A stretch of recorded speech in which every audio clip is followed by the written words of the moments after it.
கிறிஸ்து கல்வாரிக்கு போனதனுடைய மகா பெரிய மேன்மை என்ன அப்படி சொல்லி நாம் பார்ப்போமே. ஆனால் கல்வாரி மலையில தான், கல்வாரி சிலுவையில தான் நம்முடைய அனைத்து விதமான ஏதேன் தோட்டத்தில் ஆரம்பமான நம்முடைய அனைத்து விதமான பாவ அசுத்த வாழ்க்கை எல்லாம் மாண்டு போகிறது, அவைகள் ஒன்றுமில்லாமல் செத்து போகிறது என்கிற ஒரு அருமையான வெளிச்சத்தை கிறிஸ்துவின் கல்வாரியிலே நாம் பார்க்கிறோம். இன்றைக்கும் கல்வாரியிலே 3 மனிதர்கள் அல்லது கல்வாரியிலே 3 சிலுவைகள் அப்படிங்கிறதுல கர்த்தருடைய வார்த்தைகளை நான் பகிர்ந்து கொள்ள இருக்கிறேன். நான் சுருக்கமாக நான் பிரசங்கித்திருந்தாலும் இந்த நாளிலே உங்களோடு கூட விஸ்தாரமாக நான் பகிர்ந்து கொள்ள இருக்கிறேன். இதற்கு ஆதாரமாக லூக்கா எழுதின சுவிசேஷம் 23வது அதிகாரம் 32வது வசனத்தை நான் உங்களுக்காக வாசிக்கிறேன். லூக்கா 23:32. குற்றவாளிகளாகிய வேற 2 பேரும் அவரோட கூட கொலை செய்யப்படுவதற்கு கொண்டு போகப்பட்டார்கள் என்று நாம் அங்கே வாசிக்கிறோம். அதை தொடர்ந்து வரக்கூடிய 33ஆம் வசனத்திலையும் ஒரு குற்றவாளியை கிறிஸ்துவுக்கு வலது பக்கத்திலும் மற்றொரு குற்றவாளியை கிறிஸ்துவுக்கு இடது பக்கத்திலும் சிலுவையில் அறைகிற ஒரு காட்சியை நாம் அடுத்த வசனத்திலே நாம் பார்க்க முடியும். இந்த 32ஆம் வசனத்திலே நாம் பார்க்கிறோம், வேற 2 பேரும் அவரோட கூட அப்படிங்கிற வார்த்தையை கவனிக்க வேண்டும். அவரோட கூட கொலை செய்யப்படுவதற்கு கொண்டு போகப்பட்டார்கள். அவரோட கூட என்று சொல்லும் போது கிறிஸ்துவோடு கூட கொலை செய்யப்படுவதற்கு என்றால் இதை இன்னொரு விதத்தில் விதமா சொல்லலாம், கிறிஸ்துவோட கூட மரிப்பதற்கு கொண்டு போகப்பட்டார்கள். கிறிஸ்துவோடு கூட மரிக்க அவர்கள் இழுத்துக் கொள்ளப்பட்டார்கள். அப்போ கிறிஸ்துவின் கல்வாரியிலே, அந்த கல்வாரி என்கிற அந்த மலையிலே 3 பேரை கவனிக்கிறோம். மத்தியிலே மத்தியஸ்தராய் கிறிஸ்து வெளிப்பட்டிருக்கிறார். அங்கே வலது பக்கத்தில் ஒரு கல்லனும், அதாவது குற்றவாளியும், இடது பக்கத்தில் ஒரு குற்றவாளியும். இங்கே குற்றவாளி என்று சொல்லப்பட்டிருக்கு, மத்தியில் எழுதும் போது அவர்கள் கல்லர்கள் என்று சொல்லி அங்கு காணப்பட்டிருக்கிறது. அப்போ இந்த வலது பக்கத்தில் உள்ள கல்லன், இடது பக்கத்தில் உள்ள கல்லன் என்று சொல்லி 2 கல்லர்களை குறித்து பார்க்கிறோமே. இதுல தேவன் நமக்கு காண்பித்து கொடுக்கிற அருமையான மகத்துவமான சத்தியங்கள் என்ன? கிறிஸ்துவின் மரணத்தின் மூலமாய் அங்கே ஒரு மனிதன் அங்கீகரிக்கப்படுகிறான், இன்னொரு மனிதன் நிராகரிக்கப்படுகிறான். அது சாத்தியமாகுமா என்று நாம் கேட்போமேயானால் பேதுரு இவ்விதமான வெளிச்சத்தை காண்பித்துக் கொடுக்கிறார். பேதுரு மட்டும் இல்ல, அப்போஸ்தலனாகிய பவுல் அந்த வெளிச்சத்தை தான் காண்பித்துக் கொடுக்கிறார். முதலாவது பேதுருவுக்கு நாம் பேதுரு நிருபத்துக்கு நாம் வரும்போது 1 பேதுருவின் புஸ்தகம் 2வது அதிகாரம் 7வது வசனத்தை நாம் பார்க்கும்போது, அதுக்கு முன்பாகவே 4ஆம் வசனத்திலிருந்து 6ஆம் வசனம் வரைக்கும், உங்களுக்காக எனக்காக தெரிந்து கொள்ளப்பட்ட ஒரு கல், அவர் விலையேற பெற்ற கல், அவர் மனுஷரால் தள்ளப்பட்டார், அந்த கல் மனுஷரால் தள்ளப்பட்ட கல், ஆனால் தேவனுடைய பார்வையில் அது விலையேற பெற்ற கல்லாய் மூளைக்கல்லாய் வைக்கப்பட்டது. கிறிஸ்து மரித்தோரிலிருந்து எழும்பினதினாலே உங்களுக்கும் எனக்கும் மூளைக்கல்லாக அவர் கொடுக்கப்பட்டிருக்கிறார். அதை தொடர்ந்து 7ஆம் வசனத்துல பார்க்கிறோம், ஆகையால் விசுவாசிக்கிற உங்களுக்கு அது விலையேற பெற்றது. எது? பாடுகளின் வழியாய் கடந்து சென்ற கிறிஸ்துவானவர் விசுவாசிக்கிறவர்களுக்கு விலையேற பெற்றவர். அதே சமயம் அதை தொடர்ந்து வாசிக்கிறோம், கீழ்ப்படியாமல் இருக்கிறவர்களுக்கோ வீட்டை கட்டுகிறவர்களால் தள்ளப்பட்ட பிரதான மூளைக்கல்லாகிய அந்த கல் தான். யாருக்கு பாருங்க, விசுவாசிக்கிறவர்களுக்கு விலையேற பெற்ற கல்லா இருக்கிறாரு. அவரே தான் எப்படி இருக்கிறாராம்? இடறுதற்கு ஏதுவான கல்லும் விழுதற்கு ஏதுவான கண்மலையும் ஆயிற்று என்று சொல்லி அங்கே வாசிக்கிறோம். பிரியமானவர்களே, 8ஆம் வசனத்துல சொல்லும்போது அவர்கள் திருவசனத்திற்கு கீழ்ப்படியாதவர்களாய் இருந்து இடறுகிறார்கள், அதற்கென்று நியமிக்கப்பட்டவர்களாயும் இருக்கிறார்கள். அப்போ இந்த 7, 8 நாம் பார்க்கும்போது ஆண்டவர் அங்கே 2 கூட்டத்தை காண்பிக்கிறார்.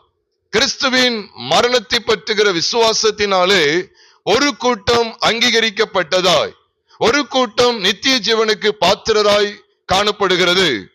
ஆனால் அதே சமயம் கிறிஸ்துவின் சிலுவையை, கிறிஸ்துவின் மரணத்தை சரிவர விளங்கி கொள்ளாமல், கிறிஸ்துவின் மரணத்தின் மூலமாய் அதை பற்றுகிற விசுவாசத்தினாலே ரட்சிக்கப்படுவதற்கு தயங்குகிறவர்கள், ரட்சிக்கப்படாமல் இருக்கிறவர்கள் நிச்சயமாகவே இடறுவார்கள், விழுந்து போவார்கள் என்று சொல்லியும் வேதத்திலே நீங்களும் நானும் வாசிக்கிறோம். பிரியமானவர்களே, இதே காட்சியை தான் கல்வாரியில நீங்களும் நானும் பார்க்க முடியும். கிறிஸ்துவின் சிலுவை நடுவில் இருக்கிறது. வலது இடது பக்கத்திலே அங்கே 2 கல்லருடைய சிலுவையும் இருக்கிறது. 2 கல்லர்களும் அங்கே அறையப்பட்டிருக்கிறார்கள். அதான் வேதம் சொல்லுது, வேற 2 பேரும் அவரோடு கூட கொலை செய்யப்படுவதற்கு கொண்டு போகப்பட்டார்கள். நாமும் கூட நம்முடைய கிறிஸ்தவ விசுவாசத்திலே, நாமும் கூட நம்முடைய கிறிஸ்தவ வாழ்க்கையிலே கிறிஸ்துவோடு கூட மரித்தோம் என்கிற அந்த நிச்சயத்தை பெற்றுக் கொள்ளுகிறோம். ஆகவே இந்த 2 பேருமே அதற்கு தான் கொண்டு போகப்படுகிறார்கள். ஆனால் ஒரு மனுஷன் பாவத்துக்கு மரித்து விட்டான், இன்னொரு மனுஷன் பாவத்தில் மரித்து விட்டான். அதோட வித்தியாசத்தை நம்ம அறிந்து கொள்ளணும். We must find out the difference between being dead in sin and being dead to sin அப்படி நம்ம சொல்ல முடியும். பாவத்துல மரிக்கிற அனுபவம் வேற, பாவத்திற்கு மரிக்கிற அனுபவம் வேற. ஆனா நடுவுல நிக்கிறவர் எதுக்காக மரிக்கிறார் தெரியுமா? பாவத்திற்காக மரித்தார்.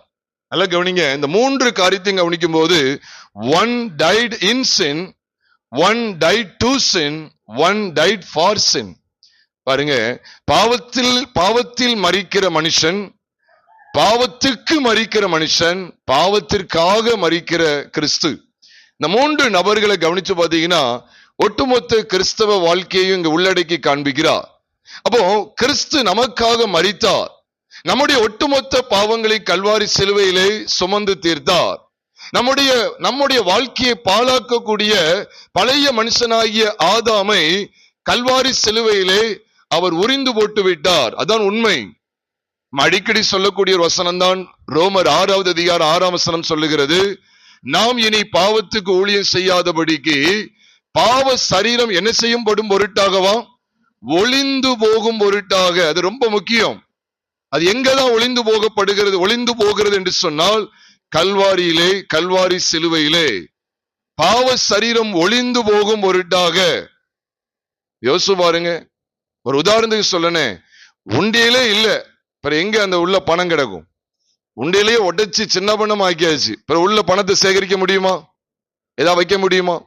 ஒரு உண்டியல் இருக்கு அப்படின்னா நமக்கு ஒரு ஏதுவா இருக்கு. என்னன்னா ஒரு முகாந்திரம் இருக்கு, அதுல போட்டா உள்ள பத்திரப்பட்டிருக்கும் அப்படிங்கிறது நமக்கு ஒரு நோக்கம் இருக்கு, ஒரு எதிர்பார்ப்பு இருக்கு. ஒரு உண்டியலே உடைஞ்சி தரமட்டமாயிட்டு அதுல ஏதாவது சேர்த்து வைக்க முடிகிற ஒரு சூழல் வருமா? எதாவது சேர்த்து வைக்கிறதுக்கு பணத்தை போட்டு பத்திரப்படுத்தலாங்கிற அந்த காரியம் சாத்தியமாகுமா? சொல்லுங்களேன், சாத்தியமாகுமா? உண்டியல் உடைஞ்சி சுக்குநூறா கிடக்கு, சாத்தியமாகுமா? ஆகாது. அதே போலதான் நம்முடைய பழைய மனுஷன் சிலுவையிலே மாண்டு விட்டான் என்று சொல்லும் போது பாவ சரீரத்தினாலே அவன் பிழைத்திருக்கிறான் என்கிற நிலை அற்று போகும்போது அவனுக்கு தேவை இந்த பாவ சரீரம். அப்ப இந்த பாவ சரீரமே சிலுவையிலே ஒளிந்து போகிறது என்கிற அந்த வெளிச்சத்துக்குள்ளே வரும்போது இந்த பாவ சரீரத்திலே பாவங்கள் ஸ்டோர் பண்ண முடியுமா? முடியாது. அதனாலதான் சிலுவையை குறித்து நாங்கள் பிரசங்கிக்கிறோம், சிலுவையில் அறியப்பட்ட கிறிஸ்துவை பிரசங்கிக்கிறோம். அன்றாட வாழ்க்கையிலே கணவன் மனைவிங்கிற அந்த உறவு சம்பந்தப்பட்ட காரியங்களாக இருக்கட்டும், பெற்றோர் பிள்ளைகள் என்கிற உறவு சம்பந்தப்பட்ட காரியங்களாக இருக்கட்டும், நமக்கும் நம்முடைய சொந்த பந்தங்கள் என்கிற உறவு சம்பந்தப்பட்ட காரியங்களாக இருக்கட்டும், நமக்கும் பக்கத்து வீட்டார் அண்டை வீட்டார் என்கிற அந்த உறவு சம்பந்தப்பட்ட காரியங்களாக இருக்கட்டும், படிக்கிற இடத்திலே, வேலை பார்க்கிற இடத்திலே, இன்னும் சமுதாயத்திலே நம்முடைய நண்பர்கள், நம்மோடு பழகிறவர்கள் என்கிற அப்படிப்பட்ட சம்பந்தங்களாக இருக்கட்டும், அனுதினமும் கரைபடாத வாழ்க்கையை வாழ வேண்டுமேயானால் நம்முடைய உண்டியல் என்ன செஞ்சுட்டு உடைஞ்சிட்டு அப்படிங்கிற அந்த இடத்துக்கு வந்துடும். நம்முடைய பழைய மனுஷன் உடைந்து போனான், அது ஒளிந்து போய்விட்டது. பாவ சரீரம் ஒளிந்து போகும் பொருட்டாக நம்முடைய பழைய மனுஷன் அவரோட கூட சிலுவையில் அறையப்பட்டது என்று அறிந்திருக்கிறோம். அப்போ பாருங்க, இந்த 2 கல்லர்கள்ல எவ்வளவு அழகா இருக்கு பாருங்க. இந்த 2 கல்லர்கள்ல ஒருத்தன் என்ன செஞ்சிட்டான்னா அவனுடைய தருணத்தை பயன்படுத்தி கொண்டான். He made use of his greatest opportunity, the last opportunity. அவனுக்கு கிடைக்கப்பட்ட அந்த கடைசி தருணம் அதுதான். அதுக்கு மேல அவனுக்கு வேற ஒரு இடம் கிடையாது, அவன் வேற எங்கேயும் போக முடியாது. இப்போ இன்னும் அடுத்த நாள் அப்படிங்கிறது கிடையாது, நீ என்ன நடக்க போதோ தெரியாது. அப்படிப்பட்ட கடைசி தருணத்திலே அவனுடைய கடைசி சந்தர்ப்பத்தை சரியாக பயன்படுத்தி கொண்டான். அவன் பாவத்துக்கு மரித்து விட்டான். அதான் 100% உண்மை. தன்னுடைய சொந்த பாவங்களுக்காக மனஸ்தாபப்பட்டான். பாவத்தில் மரிக்கிற மனுஷனை ஒரு பக்கத்தில் தேவன் காண்பிக்கிறார், பாவத்திற்கு மரிக்கிற மனுஷனை இன்னொரு பக்கத்திலே காண்பிக்கிறார். பொதுவா எதை வைத்துதான் இது தீர்மானிக்கப்படும் தெரியுமா? நடுவில் ஒருத்தர் இருக்கார் பாருங்க, சிலுவையில் அறையப்பட்ட கிறிஸ்துவை. அப்போ பேதுருவும் எதை வச்சுதான் இங்க ரெண்டு கூட்டத்தை தீர்மானித்து காண்பிக்கிறார், ரெண்டு கூட்டத்தினுடைய நிலவரங்களை தெளிவுபடுத்தி காண்பிக்கிறார் என்று சொன்னால் பாருங்க, அந்த அதே கல் தான் ஒரு கூட்டத்துக்கு விளையப்பெற்ற கல்லா இருக்கு, இன்னொரு கூட்டத்துக்கு விழுறதற்கு ஏதுவான கண்மலையா இருக்கு, இடறதுக்கு ஏதுவான கண்மலையா இருக்கு. நல்லா பாத்துக்கங்க, விளையப்பெற்ற கல்லாவும் இருக்கிறாரு, இன்னொரு கூட்டத்துக்கு எப்படி இருக்கிறாரு, இடறதுக்கு ஏதுவான கல்லாவும் இருக்கிறார். அப்ப இந்த ரெண்டையும் நாம் பார்க்கும்போது எதை வச்சுதான் அப்போஸ்தலனாகிய பேதுரு இப்படிப்பட்ட வெளிப்பாடான சத்தியத்தை காண்பிக்க முடிந்தது என்று சொன்னால் 4ஆம் வசனத்திலே சொல்லிட்டாரு, மனுஷரால் தள்ளப்பட்டதாயினும் தேவனால் தெரிந்து கொள்ளப்பட்டதும் வெளியேற பெற்றதுமாய் இருக்கிற ஜீவனுள்ள கல்லாகிய அவரிடத்தில் சேர்ந்தவர்களாகிய நீங்களும் என்று சொல்லுகிறாரு. அப்ப மனுஷரால் தள்ளப்பட்டவர், ஆகாதென்று புறக்கணிக்கப்பட்டவர் கல்வாரி சிலுவையிலே பலியாய் தொங்கினார். அப்ப மனுஷரால் தள்ளப்பட்டார் என்கிற அந்த சத்தியத்திலே நாம் எதை படிக்கிறோம் என்று சொன்னால், கிறிஸ்து கல்வாரி சிலுவையிலே பலியானார். அதான் மனுஷரால் தள்ளப்பட்டதனுடைய சரியான பொருள். அப்ப அதை வைத்துதான் இங்கு ரெண்டு கூட்டம் தீர்மானிக்கப்படுகிறது. இன்னைக்கு கிறிஸ்துவின் சிலுவை அநேக சபைகள் இல்லாதபடினால்தான் கூட்டத்தோடு கூட்டமா அது அல்லேலூயா அப்படின்னு சொல்லி போட்டுட்டு போறாங்க. இன்னொரு கூட்டம் வேற ஒரு வார்த்தையை சொல்லுவாங்க, கூட்டத்தோடு கூட்டமா அப்படி சொல்லி ஒரு வார்த்தையை சொல்லுவாங்க. அதே போல இங்கே அல்லேலூயா போட்டுட்டு போகிற அந்த நிலைப்பாடு கிடையாது. கிறிஸ்துவின் சிலுவையை முன்னிறுத்தும் போதுதான், அது நடுவுல நிறுத்தும் போதுதான் யார் எப்படிப்பட்டவர் அப்படிங்கிற அருமையான வெளிச்சம் வெளிப்படுத்தப்படும்.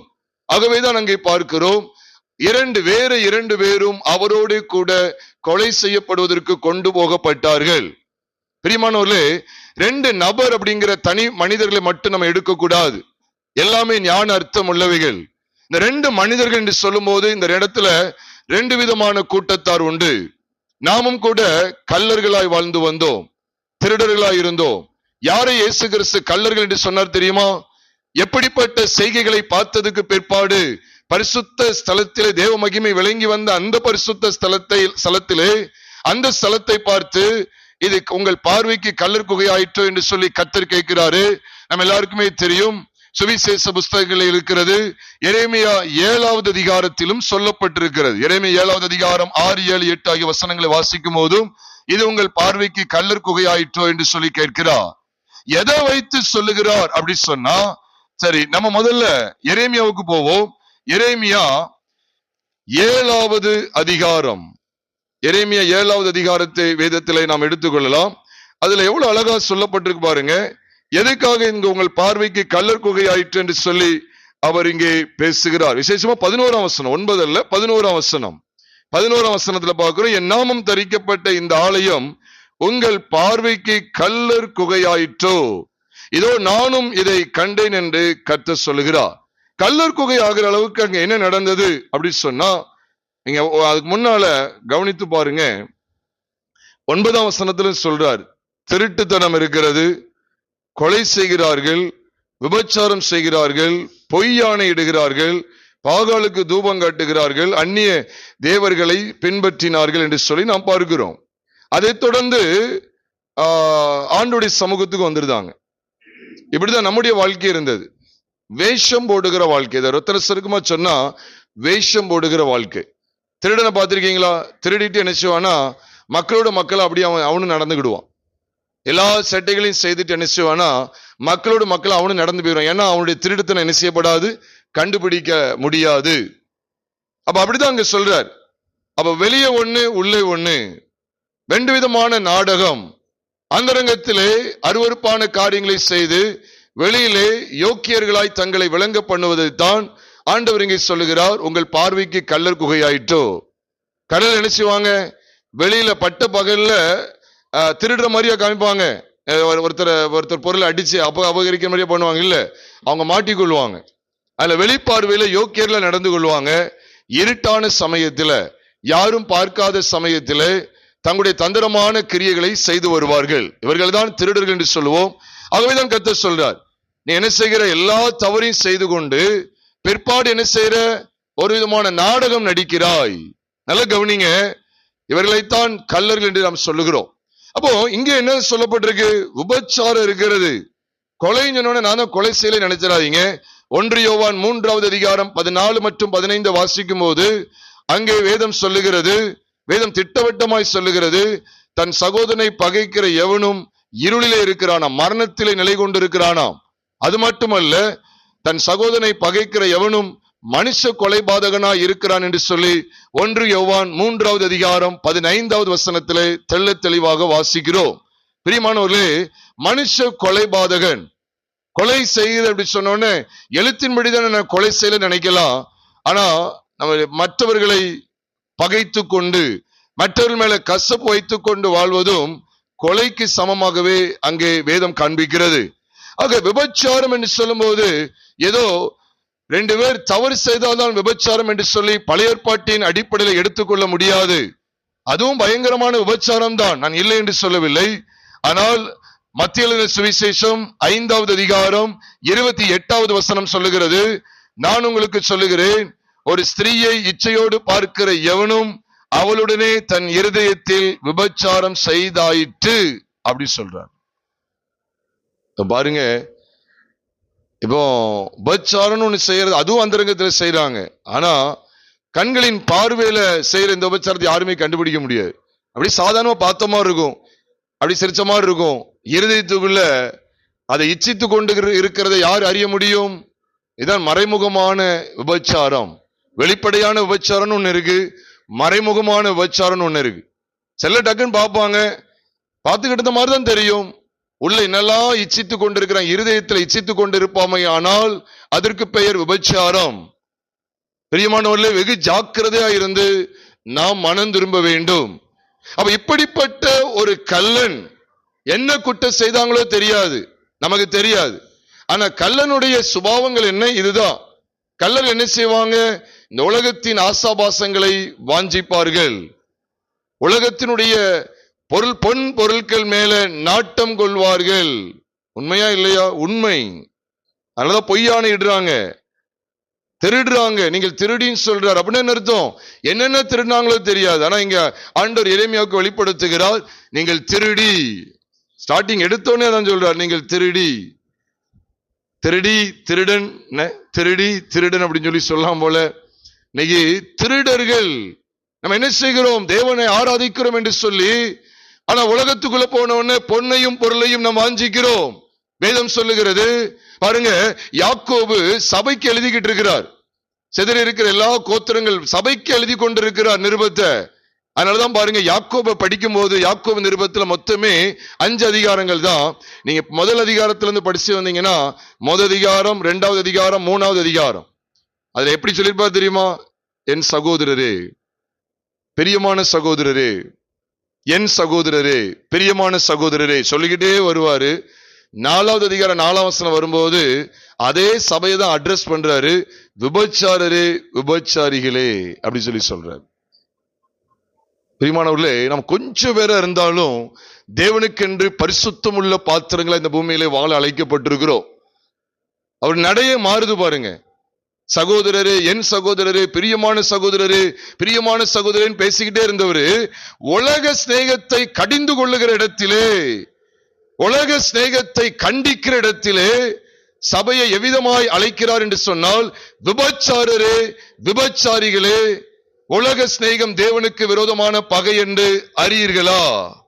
உலகத்துக்கு சிநேகிதனாய் இருக்க விரும்புகிறவன் தேவனுக்கு பகையனாகிறான் என்று சொல்லி அங்கே சபையை கண்டித்து உணர்த்துகிறார். இந்த நிருபத்தை வாசிட்டு இருந்திருப்பாங்க. யாக்கோபு நமக்கு அழகா எழுதியிருக்கிறாரு, பொறுமையை பத்தி எழுதுறாரு, தாழ்மையை பத்தி எழுதுறாரு, சோதனை சகிக்கிற மனுஷன் பாக்கியவான் என்று எழுதுகிறார், பரத்திலிருந்து வர ஞானத்தை பத்தி எழுதுறாரு. இப்படியே படிச்சுக்கிட்டு இருந்திருப்பாங்க. எவ்வளவு அழகா கூப்பிடுறாரு, சகோதரரே, பிரியமான சகோதரரே. வாசிக்கிட்டே இருக்கும்போது திடீர்னு வாசிக்கும் போது பார்க்க விபச்சாரரே, விபச்சாரிகள் வாசிக்கும் போது உண்மையாவே அவங்க ஸ்டன் ஆயிருப்பாங்க. என்னையா இதுவரைக்கும் பிரியமானவர்களே, என் சகோதரரே, என் பிரியமான சகோதரரே பேசிக்கிட்டே இருந்தவரு இப்ப வார்த்தை சத்தத்தை மாத்துகிறார், விபச்சாரரே, விபச்சாரிகளே என்று சொல்லுகிறார். அங்க மேல இருந்து என்ன கண்டிக்க தெரியுமா? உங்கள் இச்சைகளை நிறைவேற்றும்படி நீங்கள் செலவழிக்க பார்க்கிறீர்கள், உங்கள் இச்சைகளை நிறைவேற்றுவதற்கு விண்ணப்பம் பண்ணுகிறீர்கள். இன்னைக்கு ஒரு கூட்டம் ஓடிக்கிட்டு இருக்கு. தெரப்பின் வாசல் ஜபத்துக்கு போகவா, அல்லது அந்த உபவாச ஜபம், இந்த உபவாச ஜபம். எனக்கு ஒரு பேனர், எனக்கு ஒரு போட்டோ எடுத்து எனக்கு அனுப்பியிருந்தாங்க.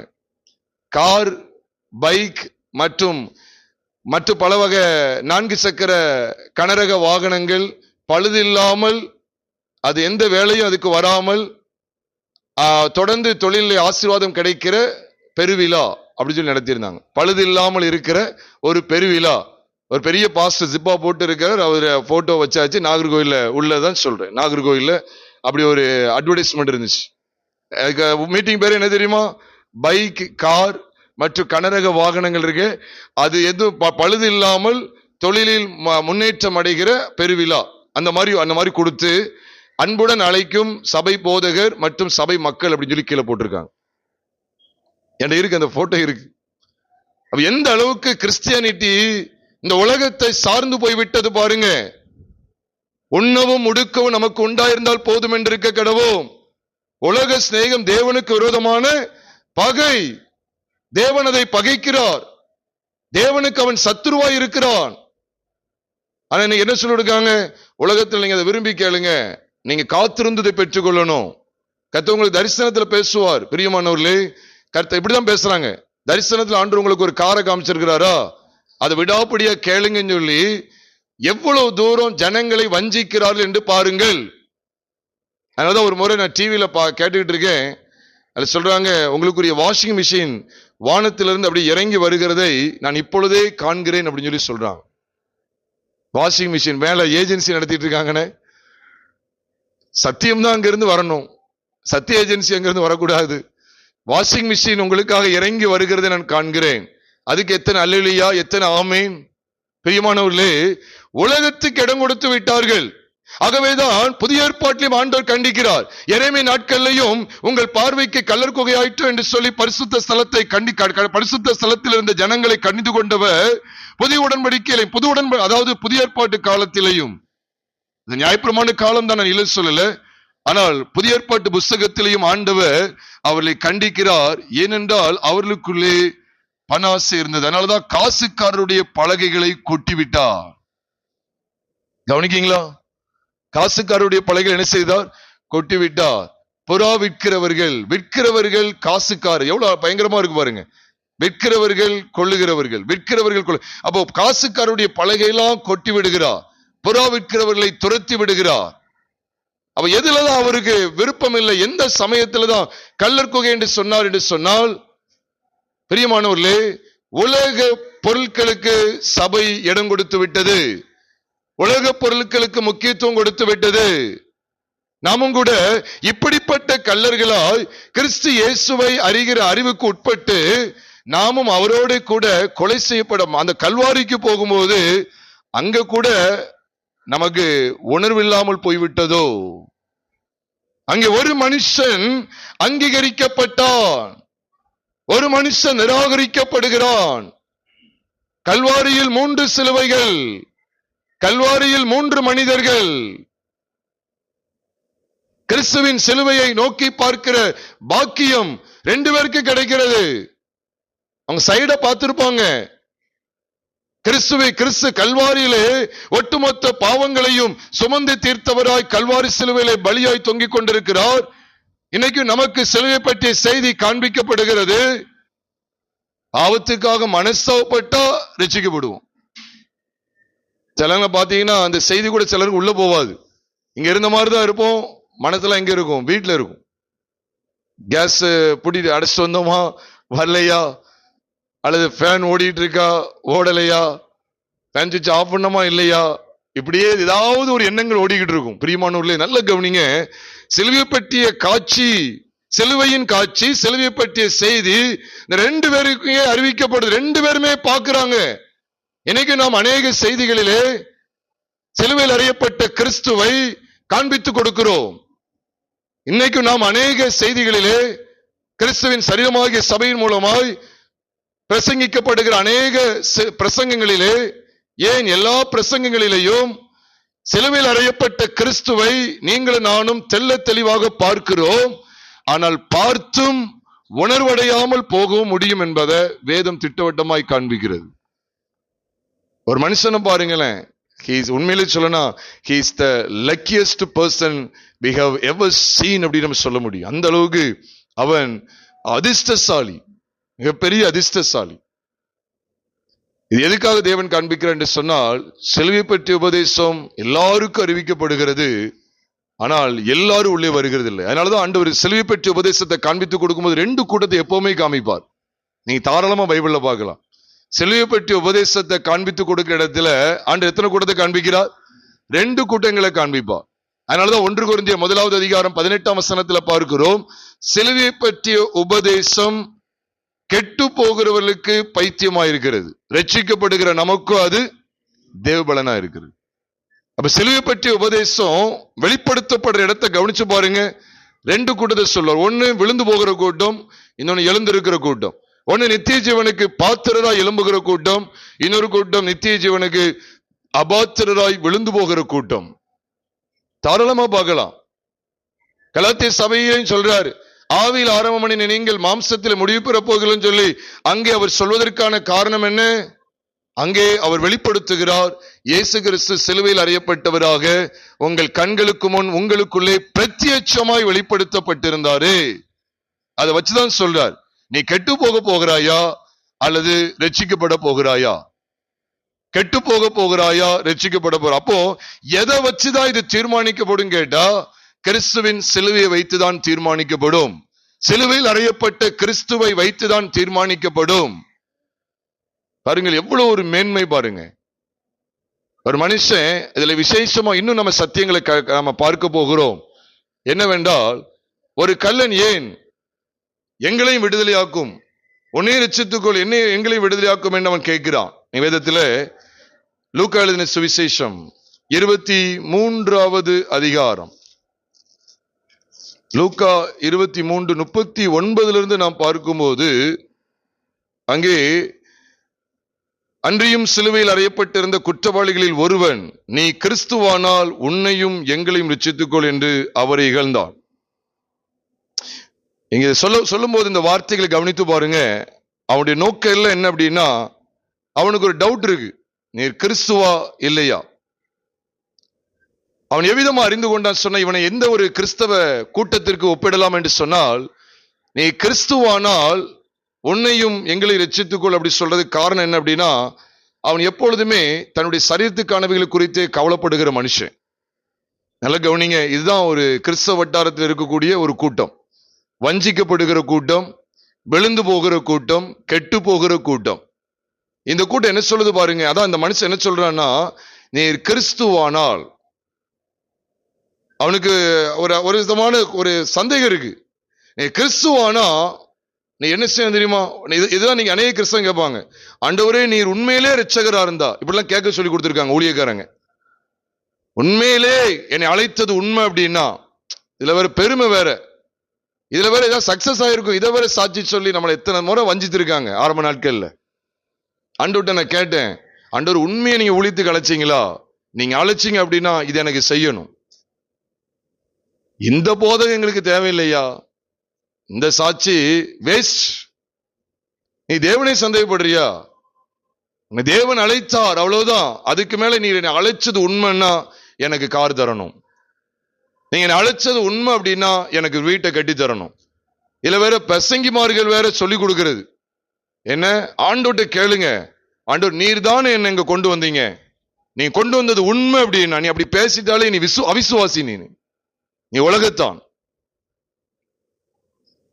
நீ ஆண்டோட்ட கேளு, நீங்க இதெல்லாம் கூட்டு வந்தீங்க, நீ கூட்டு வந்தது உண்மையா இல்லையா? நீ உண்மையா இல்லையான்னு கேட்கறதுக்கு நீ என்ன நீ ஆண்டவருடைய வேதத்தை எழுதிக்கிட்டு இருக்கிற? உண்மையா இல்லையான்னு கேட்கறதுக்கா நீ வந்திருக்கிற? கேட்டா இதை விடாப்பிடியை பற்றி கொள்வது அந்த கேட்காம பாருங்க. நீ கிறிஸ்துவானால், அப்ப அவனுடைய நோக்கம் எல்லாம் என்ன தெரியுமா? ரட்சித்துக்கொள்ளா சரீரத்துக்கானவைகளை குறித்தே கவலைப்படுவான். ஒரு மனுஷன் இங்கே பாவத்திலே மரித்து போவதற்கு காரணம் என்ன? இன்னொரு மனுஷன் நித்திய ஜீவனுக்கு பாத்திரனாய் காணப்பட்டதற்கு காரணம் என்ன? இன்றைக்கு நீ என்னுடனே கூட பரதீசில் இருப்பாய் என்று மெய்யாகவே உனக்கு சொல்லுகிறேன், மெய்யாகவே மெய்யா உனக்கு சொல்லுகிறேன். 23வது அதிகாரம். ஆமா, மெய்யாகவே உனக்கு சொல்லுகிறேன்னு சொல்ல 23:43 சொல்றார். என்ன இந்த வித்தியாசம்? என்ன வெளிச்சத்தை தேவன் காண்பிக்கிறார்? ஒரு கள்ளன் ஏன் அவன் அங்கீகரிக்கப்படாமல் போனான்? இன்றைக்கும் அநேகர் கிறிஸ்துவின் சிலுவையை நோக்குகிறார்கள். இன்னைக்கு நோக்கலையா? ஒரு பெருங்கூட்டமே நோக்கி கொண்டிருக்கிறது.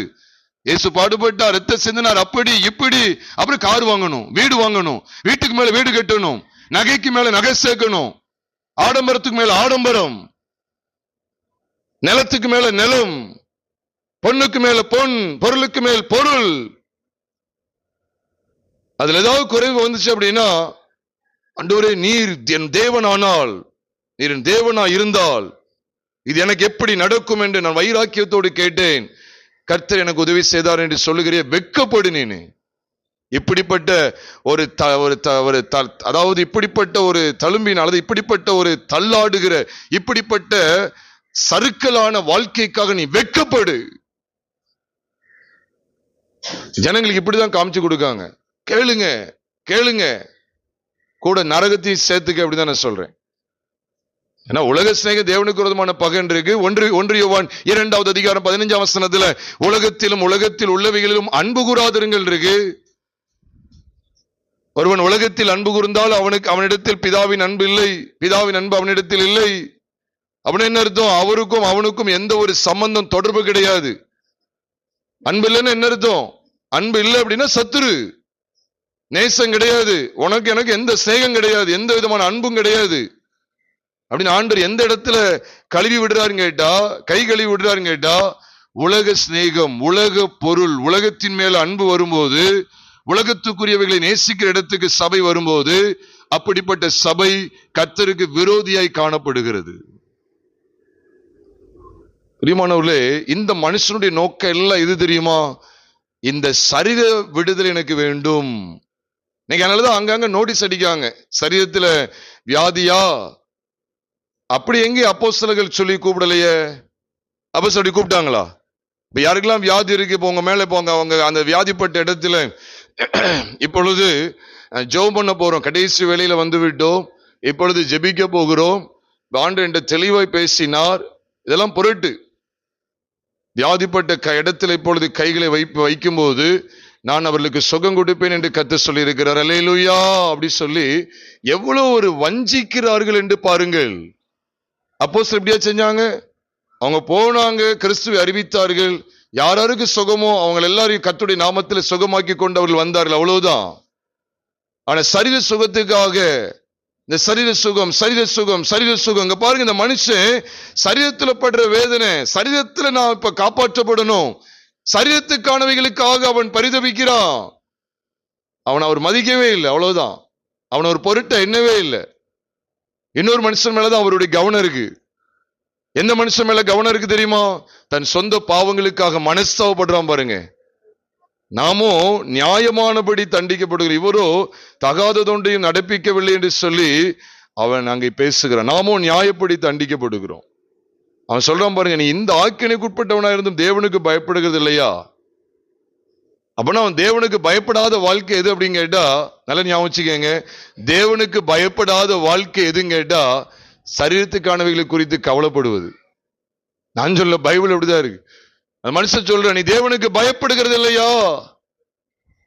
சரீரத்தை காப்பாற்றணும், சரீரம் சரீரம் என்று சொல்லுகிறாயே, சரீரத்துக்கானவைகளை குறித்தே கவலைப்படுகிறான்.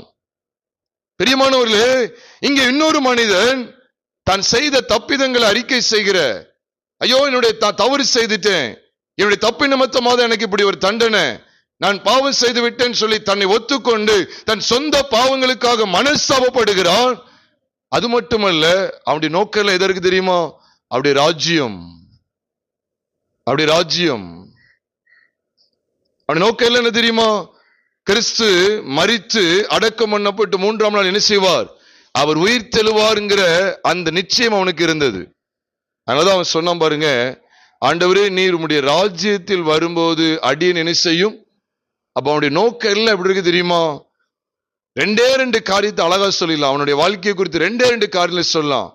ஒன்று, பூமியில அவனுடைய பார்வை எப்படி இருந்தது, பரலோகத்தை குறித்த அவனுடைய பார்வை எப்படி இருந்தது. பூமிக்குரிய காரியங்களை குறித்த பார்வை எப்படி இருந்தது தெரியுமா? தன் சொந்த பாவங்களுக்காக மனஸ்தாபப்பட்டான். இரண்டாவது, வேதத்துல பாருங்க, அவருடைய ராஜ்யத்தை குறித்த சிந்தை உடையவனா இருந்தான். நாமும் கூட அர்ப்பணிக்கும்படியாதான் போகிறோம். இந்த காட்சியை பார்க்கும்போது வேற இரண்டு பேரும் அவரோடு கூட கொலை செய்யப்படுவதற்கு கொண்டு போகப்பட்டார்கள் என்கிற அந்த வாக்கியத்தை வாசிக்கும் போது அங்கே எதுல மன்னிக்கும் லூக்கா எழுதின சுவிசேஷம் 23:32 வாசிக்கிறோமே, ரெண்டு பேர் கொண்டு போகப்பட்டார்கள். இதை பார்க்கும்போது எப்படி இருக்கு அப்படின்னா, இதே போலதான் ரெண்டு கூட்டம் அவரோட கூட கொண்டு போகப்படுகிறது. அப்ப ரெண்டு பேருமே என்ன நோக்கத்தோடு வர்றாங்க? அவரோட கூட மரிக்கணும் என்று வருகிறார்கள். அதுல ஒருத்தன் தான் அவரோடு கூட மரிக்கிறான், இன்னொருத்தன் அவரோடு கூட மரிக்கவில்லை. நாம் அறிந்த வேத வசனத்தின் அடிப்படையில் சொல்லுகிறேன்.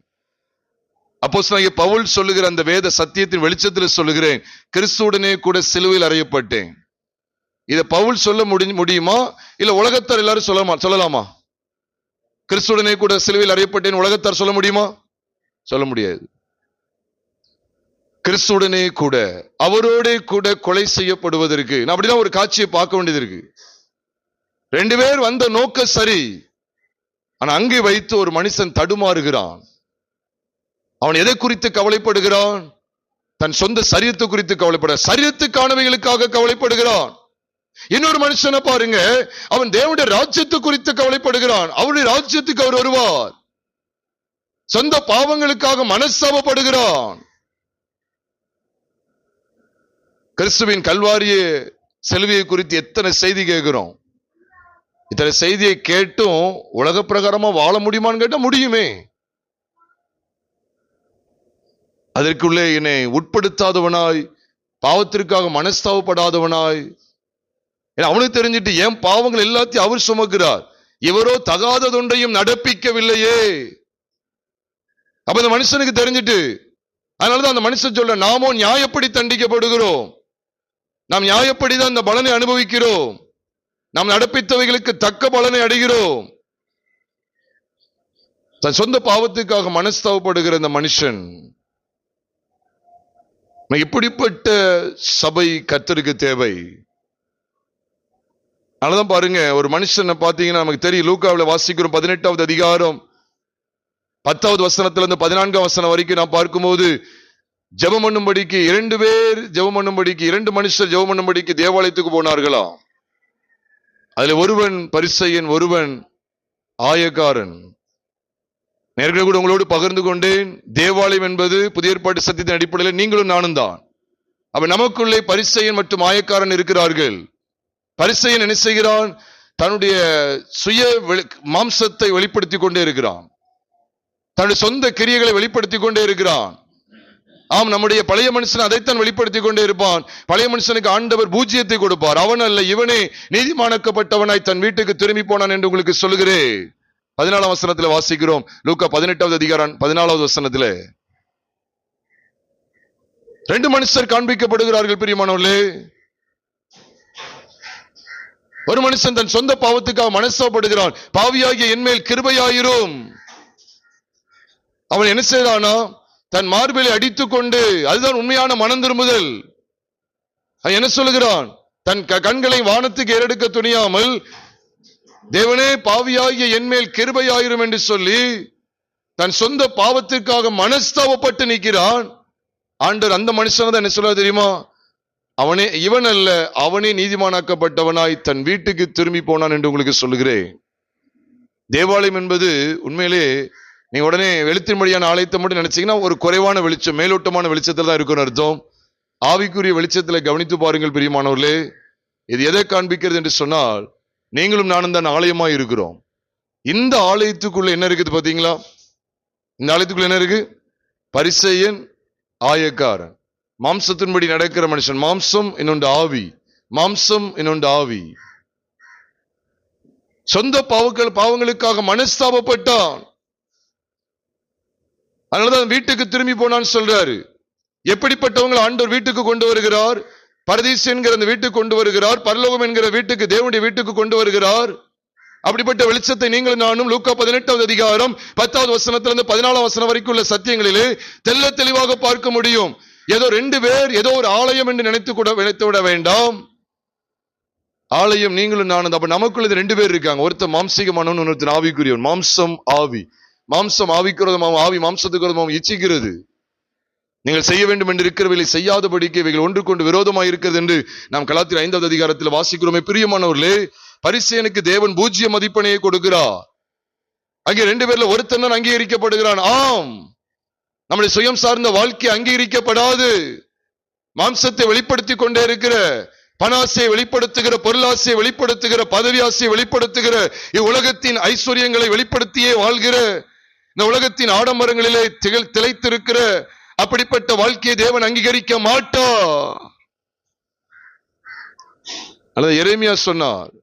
எரேமியா சொல்லும்போது சொல்றார் பாருங்க, எரேமியா 31வது அதிகாரம் 17வது வசனத்தில் நாம் பார்க்கும்போது, அதை தொடர்ந்து அதாவது 19வது வசனத்தில் நாம் பார்க்கும்போது, நான் திரும்பின பின்பு மனஸ்தாபப்பட்டு கொண்டிருக்கிறேன். ஒரு விதமான மனஸ்தாபம் அவருக்குள்ள இருந்தது. மனஸ்தாபம் இருந்தது. நான் என்னை அறிந்து கொண்டதற்கு பின்பு விழாவில் அடித்துக் கொண்டிருக்கிறேன். என்னை யாரும் என்னை காண்பித்து விட்டார். விழாவில் அடித்துக் கொண்டிருக்கிறேன். விழா மார்பெல்லாம் கிட்டத்தட்ட பக்கத்துல தான் இருக்கு. விழாவில் அடித்துக் கொண்டிருக்கிறேன். விழாவுக்கு சற்று மேல் பகுதி தான் மார்பு. அதான் சொல்றார், நான் விழாவில் அடித்துக் கொண்டிருக்கிறேன். எந்த இடத்துல மனசாம் வச்சுன்னா நான் திரும்பின பின்பு சொல்றார். 18ஆம் வசனத்துல பாத்தீங்கன்னா, மாடு மாதிரி இருந்தார். நல்ல மாட்டுக்கு ஒரு சுடுன்னு சொல்லி சொல்லுவாங்க. நம்ம எத்தனையோ பிரசங்களை கேட்டும் இருதயத்தை கடினப்படுத்திடக்கூடாது. மாடு மாதிரி இருக்கிறாரு. அதான் சொல்றார், நீர் என்னை தண்டித்து நான் பணியாத மாடு போல் அடிக்கப்பட்டு என்னை திருப்பும், அப்பொழுது திருப்போடு நீரே தேவனாய் கர்த்தர். அவ எரேமியா என்ன சொல்றாருன்னா, மாடு மாதிரிதான் இருந்தேன்.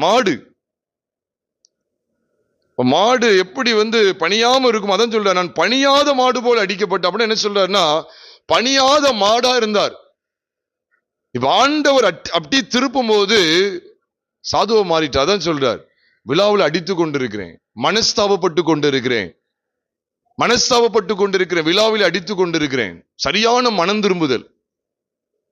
அப்ப அதுக்கு முன்னால இவர் எப்படிதான் இருந்திருக்காருன்னு கேட்டா, பணியாத மாடு.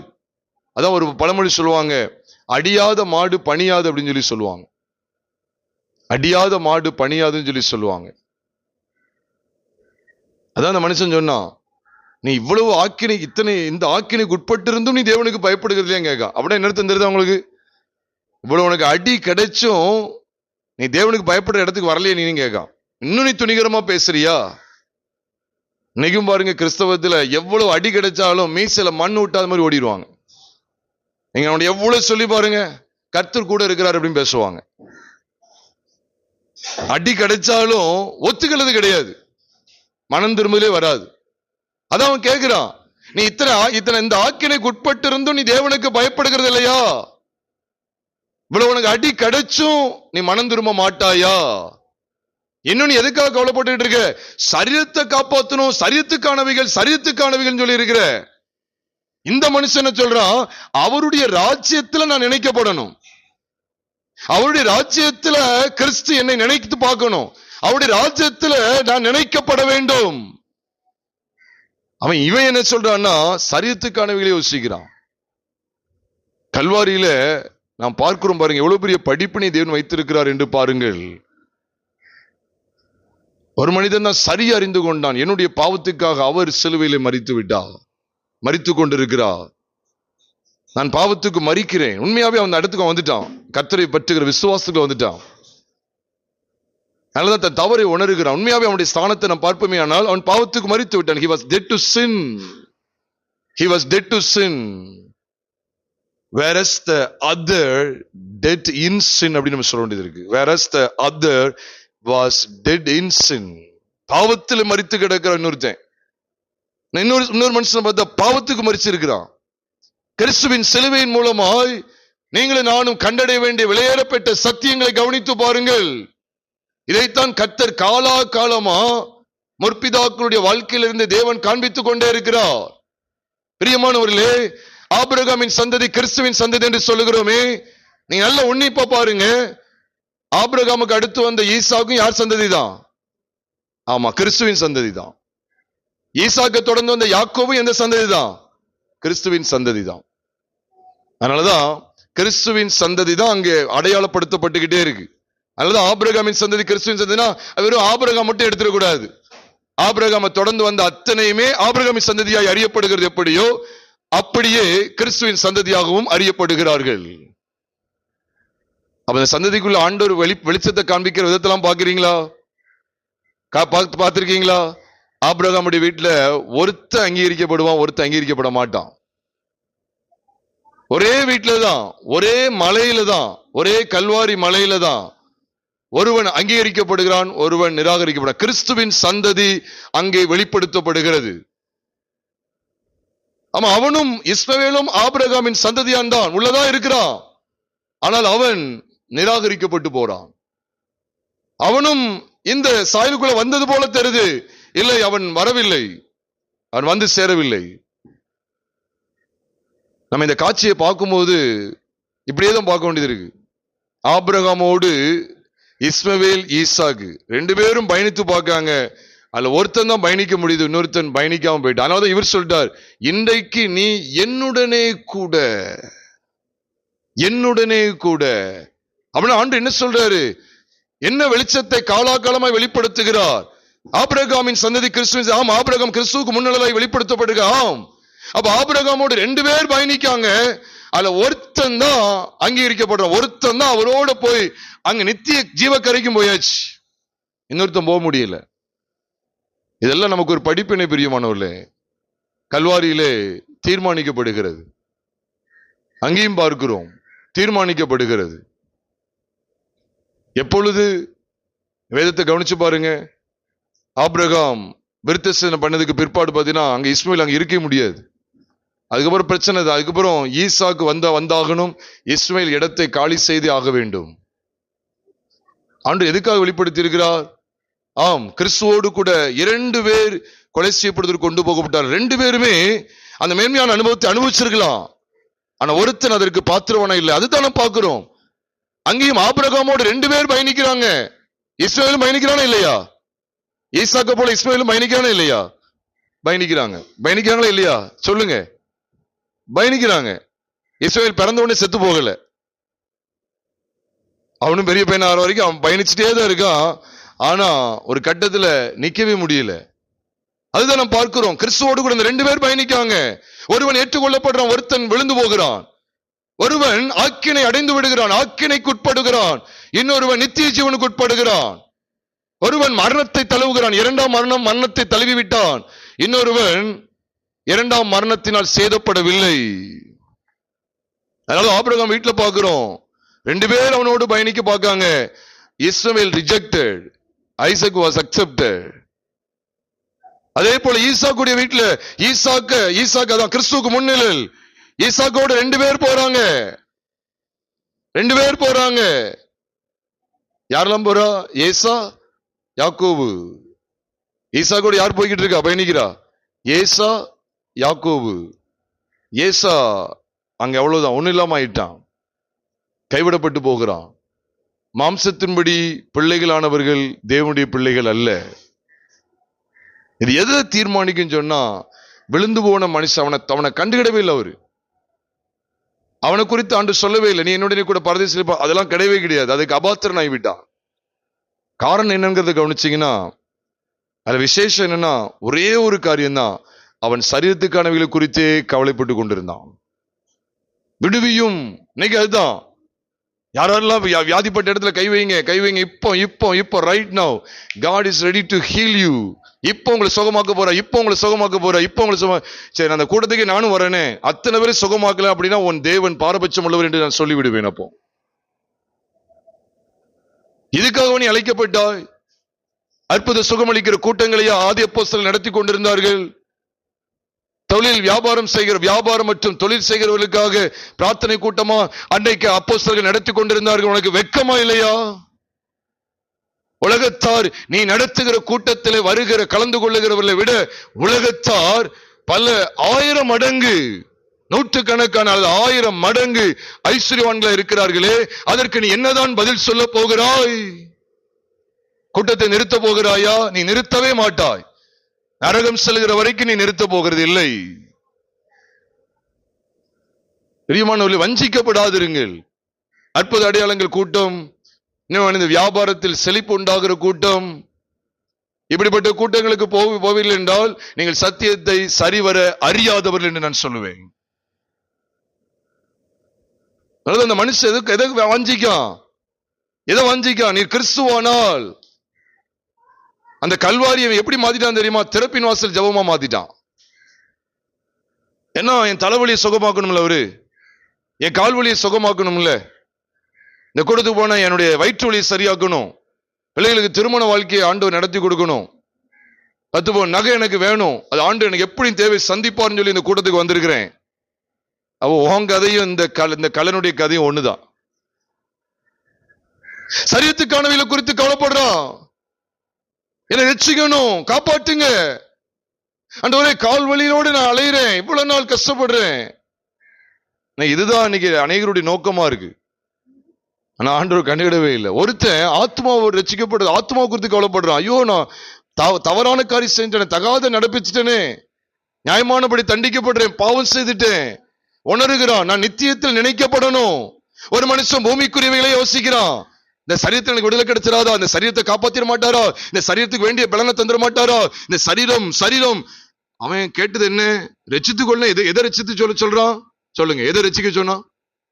அவன் ஆத்மாவை ரட்சிக்க சொன்னா இந்த சரீர வேதனையிலிருந்து அவனுக்கு விடுதலை கேட்டானா? சரீர வேதனையிலிருந்து விடுதலை கேட்கான்.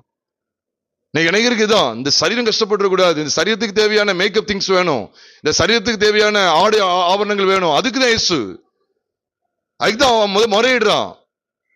காப்பாத்துங்க, தாங்க, 10 பவுன் நகை வேணும், வாழ்றதுக்கு 2 வீடு வேண்டாமா? எனக்கு எப்படி கட்டாயம் 2 கார் எனக்கு வேணும். ரட்சிங்க ஆண்டவரே, ரட்சிங்க ஆண்டவரே. ஒண்ணும் பேச மாட்டார் அவரு, ஒண்ணுமே பேச மாட்டார். யாருக்குதான் செவி கொடுப்பார் தெரியுமா? என் ராஜ்யத்தில் என்ன நினைச்சுக்கங்கன்னு சொல்றான் பாத்தீங்களா, அப்படிப்பட்ட கூட்டத்துக்கு தான் அவர் செவி கொடுப்பார். அவர்தான் பேசுவார், ஒண்ணுமே பேச மாட்டார். நீ வேணா சொல்லிக்கலாம், கர்த்தர் பேசிட்டாரு, இந்த வருஷத்து முடிவுல கார் தந்துருவாராம், வீடு தந்துருவாராம். ஆமா, உனக்கு அப்படிப்பட்ட ஊழியக்காரங்க உனக்கு கட்டாயம் தேவைதான். ஏன்னா அவனை எப்படியாவது நரகத்துக்கு கொண்டு போகணும்ல, ஆனா உனக்கு கட்டாயம் அப்படிப்பட்ட ஆட்கள் உனக்கு தேவைதான். எந்த கருத்து உன்கிட்ட பேசினாருங்க? எங்க பேசவே இல்லையே. இந்த மனுஷன் சரீரத்துக்கானவைகளை குறித்து கவலைப்பட்டு ஏங்கிக்கிட்டு இருக்கான். இந்த சரீரம் என்று சொல்லி நான் சொல்றேன் பெரியமானே, இன்னைக்கு மரிச்சாலும் ஆண்டுடைய ராஜ்யத்தில் இருப்போங்கிற அந்த நிச்சயம் நமக்கு வேணுமே ஒழிய இந்த பூமிக்குரிய காரியங்களை குறித்து கவலைப்பட வேண்டாம். எது இல்லாட்டா என்ன, எது இல்லாட்டா நீங்க கட்டடம் எழுமாட்டா என்ன, நீ ஏசி மாட்டாட்டா என்ன, இந்த பூமிக்குரிய காரியங்களை குறித்து அல்ல, அவன் சரீரத்தை குறித்தே கவலைப்படுறான். இன்னைக்கும் பாருங்க 2 கூட்டம் இருக்கு. ஒன்னு ராஜ்யத்தை குறித்து கவலைப்படுது, இன்னொரு கூட்டம் என்னதுன்னா சரீரத்தை குறித்து கவலைப்படுது. அதனாலதான் ஆண்டவர் பாருங்க 2 கொரிந்தியர் 7வது அதிகாரம் 10ஆம் வசனத்துல சொல்லிட்டாரு, அதாவது தேவனுக்கு ஏற்ற துக்கம் பின்பு மனஸ்தாபப்படுகிறதுக்கு இடமில்லாமல் மனம் திரும்புதல் உண்டாக்குதான். ரட்சிப்புக்கு ஏதுவான மனம் திரும்புதலை உண்டாக்குறது, லௌகீக துக்கமோ மரணத்தை உண்டாக்குறது என்று சொல்லுகிறார். இங்க ஆண்டவர் எழுத்தின்படியான மரணத்தை குறித்து பேசலாம்னு நினைச்சிடாதீங்க. அப்படின்னா அப்படி பார்த்தா எல்லாருக்கும் மரணம் இருக்குது, பரிசுத்தவான்களுக்கும் மரணம் இருக்கு, சரீர மரணம் இருக்குது. ஆண்டவர் லௌகீக துக்கமும் மரணத்தை உண்டாக்குன்னு சொல்லும் போது ஆண்டவர் சொல்ற மரணம் 2ஆம் மரணம், பாவத்தின் சம்பளமாகிய மரணம். ஆக பிரியமானவர்களே, நாம் இன்றைக்கு கேட்கிற ஜீவனுள்ள வார்த்தைகளை கவனித்து பாருங்கள். சாதாரணமா எடுத்து விடக்கூடாது. கல்வாரியில் 3 சிலுவைகள், கல்வாரியில் 3 மனிதர்கள், கல்வாரியில் 3 பேர். அந்த காட்சியில நமக்கு தேவன் கற்றுக் கொடுக்கிற அருமையான சத்தியங்களை படித்து பாருங்கள். ஒரு மனிதன் இந்த பூமியில நான் நல்லா வாழணும்னு சொல்லி வாஞ்சித்து கேட்கிறான். ஆனா இன்னொரு மனிதன் உங்களுடைய ராஜ்யத்துல நான் நினைக்கப்படணும்னு சொல்லி வாஞ்சித்து கேட்கிறான். இவனுடைய நினைப்பெல்லாம் இப்படி இருக்கு, அவனுடைய நினைப்பெல்லாம் இப்படி இருக்கு. பாருங்க, இதுதான் 2 வித கூட்டத்தார். இதைத்தான் ஆண்டவர் பாருங்க மத்திய எழுதின சுவிசேஷம் 25வது அதிகாரத்துல 2 கூட்டத்தை காமிச்சு கொடுக்கிறார். முதல் 2 கூட்டம் என்ன? புத்தி உள்ள கன்னிகைகள், புத்தி இல்லாத கன்னிகைகள். அந்த 5 பேர் வேற, இந்த 5 பேர் வேற. அடுத்து ஒரு கூட்டத்தை காமிச்சு கொடுக்கிறார்,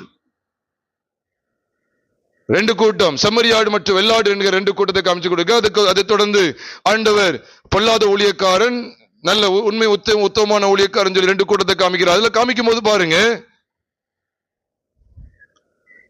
செம்மறியாடு மற்றும் வெள்ளாடுகளை சொல்லும் போது சொல்றாரு, நான் காவல்ல இருந்த பார்க்க வந்தீங்க. ஒரு கூட்டம் பாருங்க, சுயநலம் இல்லாம மற்றவர்களுக்கு இறங்குகிற ஒரு கூட்டம். இன்னொரு கூட்டம் தன்னை மட்டுமே கவனிச்சுக்கிட்டு இருந்துச்சு.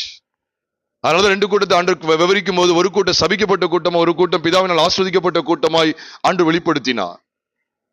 அங்க என்னதான் சொல்லப்பட்டிருக்கு கவனிச்சா, ஒரு கூட்டம் இந்த சரீரத்து கனவுகளை குறித்து கவலைப்படல, மற்றவங்களுக்கு உதவி செய்யணும், மற்றவங்களை பார்க்கணும், மற்றவங்களுக்கு இதை செய்யணும் அதை செய்யணும் சொல்லி தன்னுடைய உலக காரியங்களை, உலக சரீர பிரகாரமான காரியங்களை மற்றவங்களுக்கு கொடுக்கிற அளவுக்கு இழந்து போகிறதுக்கு வந்துச்சு. நான் இன்னொரு கூட்டம் என்ன செய்யணும், சரீரத்து கனவுகளை கெட்டியா பிடிச்சுக்கிட்டாங்க. யாரையும் குறித்து கரிசனம் கிடையாது. நான் தான் உண்டு, தான் குடும்பம் உண்டு, தனக்கு வேண்டியது தனக்கு வேண்டியது தனக்கு வேண்டியது. மற்றவனுக்கு உதவி செய்யற, சிறையில் இருக்கிறவன் பார்க்கவோ அல்லது மற்றவனுக்கு உதவி செய்யவோ, வஸ்திரம் இல்லாதவனுக்கு வஸ்திரம் கொடுக்கவோ, ஆகாரம் இல்லாதவர்களுக்கு ஆகாரம் கொடுக்க, அதெல்லாம் கிடையாது. நான் அடையணும், நான் அடையணும், எனக்கு வேணும், எனக்கு வேணும், ரிஜெக்ட் பண்ணிட்டார். பிரியமானவர்களே, கல்வாரியிலே 3 பேரை நீங்கள் நான் இங்கே கவனிக்கிறோம். அவன் எப்படி பரதேசிக்கு போக முடியுது தெரியுமா? நம்ம எல்லாருக்குமே தெரியும். கிறிஸ்துவின் மரணத்தை பற்றுகிற விசுவாசத்தினாலதான் அவன் அங்கே போக முடியும். அதனாலதான் இயேசு சொன்னார், நீ என்னோட கூட, இன்றைக்கு நீ என்னுடனே கூட. அதான் ரொம்ப முக்கியம். அப்படி அர்த்தம் என்ன தெரியுமா? மரித்த, சிலுவையில் அறையப்பட்ட கிறிஸ்துவோடு தான் அவன் அங்கே போக முடியும். அதை திட்டவட்டமாய் காண்பித்து கொடுக்கிறார். பரதேசுங்கிறது சாதாரண காரியம் அல்ல. பரதேசுக்கு போவது என்பது சாதாரண காரியம், லேசப்பட்டதல்ல. பரதேசுக்கு போக வேண்டுமே ஆனால் வேதம் நமக்கு காண்பித்து கொடுக்கிற அருமையான சத்தியம் என்ன? என்னுடனே கூட. அது ரொம்ப முக்கியமானது. நீ என்னுடனே கூட வந்த, சிலுவை வரைக்கும் வந்த. ஆமா, இப்படி வந்தீங்கன்னா பாவத்துக்கு மனஸ்தாப்பட்டு சிலுவையில் அறையப்படுற ஒரு அனுபவத்துக்குள்ள வந்துட்டு இல்ல, நீ என்னுடனே கூட வருவ. கிறிஸ்து இல்லாமல் ஒன்று செய்ய முடியாது பிரியமானவர்களே. சிலுவையில் அறையப்பட்ட கிறிஸ்துவை பற்றிய அறிவு இல்லாமல் நீங்களும் நானும் நித்திய ஜீவனை சுதந்திரிக்க இயலாது. இன்னைக்கு நாம் கேட்கிற வார்த்தைக்கு உண்மையை நம்ம ஒப்பு கொடுக்க வேண்டியது அவசியம் பிரியமானவர்களே. விழுந்து போயிடக்கூடாது. அதனாலதான் ஆண்டவர் பேசுறார், சரீரத்து கணக்குகள் குறித்து கவலைப்படாதீங்க. நம்மளை சுத்தி எத்தனையோ சபைகள் இருக்கு, எத்தனையோ சபைகள் இருக்கு. வேணா யூடியூப்ல பாருங்க, சரீரத்து கனவுகளை குறித்தே பிரசங்கிக்கிறான். ஏன்னா ஆத்துமாக்களை தக்க வைக்கணும். ஏன்னா எல்லாருக்கும் போறவங்களுக்கு தான் பிடிக்கணும். ஏன் எங்க பாஸ்டர் சொல்லிட்டாரு, இந்த வருஷத்துல எப்படியாவது ஆண்டவர் வீடு கட்டி தந்துருவாரு. எங்க பாஸ்டர் சொல்லிட்டாரு, இந்த வருஷத்து முடிவுக்குள்ள ஏசப்பா ஒரு கார் உங்களுக்கு தந்துருவாரு. கண்டிப்பா ஒரு என்னது இனோவா கிறிஸ்டாவது கிடைக்கும், இனோவா ஹை கிராஸாவது கிடைக்கட்டாலும் இனோவா ஒரு பழைய மாடலாவது ஆண்டவர் உனக்கு தந்துருவாரு. ஏதாவது ஒண்ணு சொல்லி உங்களுக்கு அதை வரப்போகுது. சிஸ்டர் பயப்படாதீங்க, உங்க மகளுக்கு திருமண வாழ்க்கை அழகா கொண்டு வர போறாரு பாருங்க. சகோதரனே பயப்படாதீங்க, உங்க கால்வலி சரியாயிரும், அவங்க கட்டி அந்த கட்டி மறைஞ்சு போயிரும். நீங்க சரீரத்துக்கானவைகளை குறித்தே பேசணும். இந்த மனுஷன், இந்த கல்லனுக்கு இருந்த அறிவு கூட இந்த கலர்களுக்கு இல்லாம போயிட்டு, அவன் மனம் திரும்பின கல்லன், அந்த கல்லன் மனம் திரும்பினான். அந்த கல்லனுக்கு இருக்கிற கூறுபாடு கூட இக்கால போதக பிதாக்கள், பைபிள் ஸ்டடி படிச்சுட்டேன்னு சொல்றாங்களே, அந்த போதக பிதாக்களுக்கு சுத்தமா இல்லையே. கார் தருவார், வீடு தருவார் என்று சொல்லுகிறாயே, கூட இதையும் சேர்த்துக்க, நரகத்தையும் உனக்கு தருவார் என்று சேர்த்துக்கொள். ஏன்னா உலக சிநேகம் தேவனுக்கு விரோதமான பகை தானே. தேவன் பகைக்கிற ஆத்தும் எங்க கிடக்கும்? நித்திய ஜீவனுக்கா வரும், பாதாளத்துக்கு போகும். பிரியமானவர்களே, இந்த நாள்ல நாம் உணரணும் பிரியமானவர்களே. கிறிஸ்துவின் கல்வாரி காட்சி எதுக்காக அங்கே கல்வாரியில வெளிப்படுத்தப்பட்டிருக்கு? கிறிஸ்துவின் சிலுவை காட்சி ஏன் கல்வாரியில வெளிப்படுத்தப்பட்டிருக்கு? ஏன் அங்கே வைக்கப்படுகிறார் மூளைக்கல்? அந்த கல் ஏன் காண்பிக்கப்படுகிறது? வெளியேறப்பட்ட கல், மனுஷரால் தள்ளப்பட்ட கல் கல்வாரியில ஏன் காண்பிக்கப்படுகிறது? ஒரு கூட்டத்துக்கு அது வெளியேறப்பட்ட கல், இன்னொரு கூட்டத்துக்கு அது இடத்திற்கான கல். சிலுவை பற்றிய உபதேசம் ஏன் நம்முடைய சபையில பேசப்படுது? உண்மையில் நம்ம சபை சேர்த்த சொல்றேன், அது நானாக இருந்தாலும் சரி, நீங்களாக இருந்தாலும் சரி, இந்த சத்தியத்துக்குள்ள வந்தா பிழைப்போம், இல்லைன்னா கண்டிப்பா கெட்டுதான் போவோம். நாளைக்கு நியாய தீர்ப்பு நாள்ல கிறிஸ்துவின் சரீரமாகி சபைக்கு வந்தாங்க, தாளம் நேருக்காலி சபைக்கு வந்தாங்க, நான் வரதான் செஞ்சேன், கிறிஸ்துவின் சிலுவைன்னு சொல்லி சிலுவை காட்சியை காமிச்சாங்க, என்ன கல்வாரிக்கே கொண்டு வந்து நிப்பாட்டிட்டாங்க. ஆமா, கல்வாரிக்கே கொண்டு வந்து நிப்பாட்டியாச்சு. நீ அங்க வந்தும் சரியத்துக்கானவில குறித்து முறையிடுவேன் அப்படின்னு சொன்னா அவுட், உன் வாழ்க்கை பாழாய் போய்விடும். கல்வாரிக்கு வந்தும் இன்னும் எதுலதான் இருக்காங்க அப்படின்னா சிலரைக்காக தான் இருக்கிறாங்க. கர்த்தர் அது தந்துருவாரா? சரீரத்தில் எனக்கு ஒரு ஆரோக்கியம் தந்துருவாரா? என் சரீரத்தை எப்படியாவது நல்லபடி ஆக்கிடுவாரா? இந்த சரீரத்துக்கு வேண்டியவங்களை எனக்கு தந்துருவாரா? பாருங்க, கல்வாரிக்கு வந்து இப்படி பேச முடியுமான்னு கேட்டா முடியும். மாம்சத்துக்கு இடம் கொடுத்தா எங்கேயும் பேச முடியுமே. அவன் விளங்கிக் கொள்ளுகிறது இல்லை. இன்னைக்கும் இதே போலதான் கிறிஸ்தவர்கள் விளங்கிக் கொள்ளுகிறது இல்லை. இப்படிப்பட்டவரிடத்தில் கர்த்தர் மிகவும் சைலண்டா இருந்துருவார். God is so silent to those who seek after the things which are earthly or worldly. உலக பிரகாரமான காரியங்களை தேடுகிறவர்களுக்கு அவர் எப்பவுமே சைலண்ட் ஆயிடுவார். அவங்களுக்கெல்லாம் பேச்சு வச்சுக்கிட மாட்டார். என்ன வச்சுக்கிட மாட்டார்? பேச்சு வச்சுக்கிட மாட்டார். அவங்களுக்கு சம்மந்தமே கிடையாது, எந்த சம்பாஷணையும் கிடையாது, துண்டிக்கப்பட்டுரும். இவன் ஒரு சைடா தான் பேசிட்டு இருப்பான். ஆனா அங்க ரெண்டு சைடா பேசுறாங்க பாருங்க. உண்மையிலே சொல்லட்டா, இதெல்லாம் ஒரு பெரிய ஒரு வெளிப்பாடு இருக்கு பிரியமானவர்களே. தேவ உறவு இருக்கு. அதுதான் எனக்கு அது தருவார் இது தருவார்னு சொல்லி உலகத்தை பேசுறவங்க தேவன்கிட்ட சம்பாஷணை பண்றேன்னு சொல்றாங்க. நான் சொல்றேன், உண்மையில அவங்க பேசதான் செய்யறாங்க. ஒரு சைடு மட்டும்தான் ரிப்ளை அவர் பண்ணவே மாட்டார். ரிப்ளை பண்ணவே மாட்டார். யாருக்கு தான் ரிப்ளை பண்றாரு தெரியுமா? ரிப்ளை பண்ண என்ன அர்த்தம் தெரியுமா? ஐக்கியம். கிறிஸ்துவும் இப்ப இந்த மனுஷனும், கிறிஸ்துவும் இந்த மனுஷனும் போகும்போது 3 பேரும் போறாங்க. இப்ப பார்த்தா ஒருத்தன் தனித்து விடப்பட்டா. இப்ப 2 பேர் தான் பேசிட்டு இருக்காங்க. போகும்போது 3 பேர் சேர்ந்தான் போறாங்க. அப்படித்தானே? அவரோட கூட கொண்டு போனார்கள் தானே வாசிக்கும். அவரோட கூட கொண்டு போனாங்க. போகும்போது 3 பேரும் போறாங்க.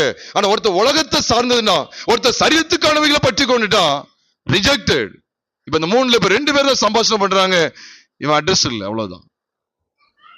அப்படின்னா என்ன ஆண்டு வெளிப்படுத்துறாங்க கேட்டா, தேவனுக்கும் நமக்கும் தொடர்பு இருக்கணுமா? நாம் தேவன்கிட்ட பேச, அவர் நம்ம இடத்துல பேச, நாம் அவரோடு, அவர் நம்மோடு இடைப்படணும். இந்த சம்பாஷணை உறவு வேணும் அப்படின்னா சரீரத்துக்கானவைகளை தேடுகிறதை முதலாவது நிறுத்த வேண்டும். அவனுடைய கவலை எல்லாம் எது தெரியுமா? அவருடைய ராஜ்யத்துல நான் நினைக்கப்படணும். இந்த சரீரத்தை குறித்து கவலைப்படவே இல்லை. எல்லாம் சொல்லியிருப்பானே, என்ன ரட்சியும் காப்பாத்து, எவ்வளவு வேதனையில இருக்கேன், துட்டிச்சிட்டு இருக்கேன், உமக்கு கண்ணு இல்லையா, காப்பாத்த மாட்டீரா? நானும் என் பிள்ளைகள் வாடகை வீட்டுல இருக்கோம் தெரியாதா? சொந்த வீடு தரமாட்டீரா? வாடா அரசே வா, உனக்கு இப்படிதான் ஒரு பிரசங்கம் வச்சிருக்கேன். என் மகளே, என் மகனே, வாடகை வீட்டில் இருக்கிறேன்னு சொல்லி கஷ்டப்பட்டு கொண்டு இருக்கிறாயா? உனக்கு ஒரு சொந்த வீட்டை தருவேன் என்று கர்த்தர் சொல்லுகிறார். அப்படி சொல்லி அந்நிய பாஷையும் கூட பேசிக்கொள்றாங்க. இப்படிப்பட்ட திருடர்கள் தான் அவங்களுக்கு தேவை. ஏன்னா இவர் பதில் கொடுக்க மாட்டார், தேவன் பதில் கொடுக்க மாட்டாரு, இவங்க பதில் கொடுப்பாங்க. ஏக்கா வாங்க வாங்க வாங்க, உங்களை தான் தேடிட்டு இருந்தேன், உங்களை தான் தேடினேன்.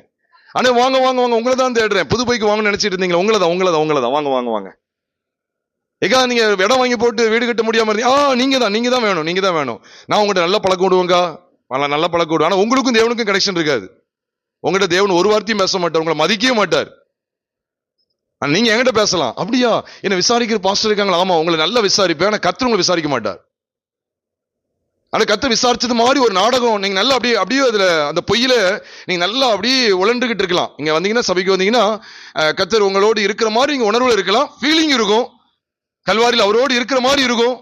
ஆனா நீங்க பாதாளத்துக்கு போயிருவீங்க. இந்த 2 பேர் தான் மேல போவாங்க, நீங்க கீழே போயிருவீங்க.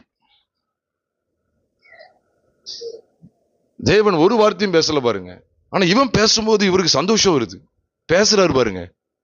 அப்பேற்பட்ட பிலாத்து கேட்கும் போதே சிலத்துல அமைதியாயிருந்தாரு. ஆனா இவன்கிட்ட பேசுறாருன்னா அப்ப எந்த அளவுக்கு பாருங்க, இவனை மதிக்கிறாரு பாருங்க. இப்ப நீங்க என்கிட்ட வந்து பேசுறீங்க, என்கிட்ட வந்து பேசிட்டு இருக்கீங்க, உங்க காரியம் வந்து எனக்கு பிடிக்கவே இல்லைன்னு வச்சுக்கோங்களேன், நான் பதிலே கொடுக்கலன்னு வச்சுக்கோங்களேன், நீ எப்படி இருப்பீங்க சொல்லுங்க. நான் உங்களை சட்டையே பண்ணல, நீ பேசிட்டு இருக்கீங்க, உங்களுக்கு எவ்வளவு இதாயிரும், அவமரியாதை, உங்களை நான் மதிக்கவே இல்லைன்னு அர்த்தம்.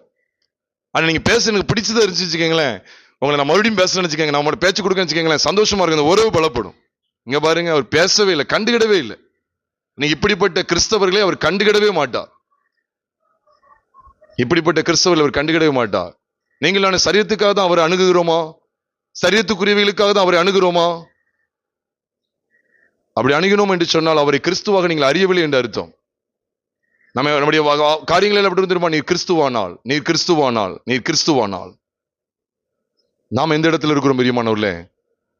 இந்த 2 விதமான கூட்ட கிறிஸ்தவர்களை நாம் பார்க்கிறோமே. ஒன்னு சரீரத்துக்கானவைகளை யோசிக்கிறது, இன்னொன்று நித்திய தேவனுடைய ராஜ்யத்தை குறித்து யோசிக்க. ஆண்டவரே, ராஜ்யத்தில் நீங்கள் வரும்போது அடியனை நினைத்துள்ளும் என்று சொல்லுகிறான் பாருங்க. அவன் நோக்கம் எல்லாம் அதுதான். அப்படி ராஜ்யத்தில் இணைக்கப்படணும். அப்படி ராஜ்யம், அப்படி ராஜ்யம், அப்படி ராஜ்யம்.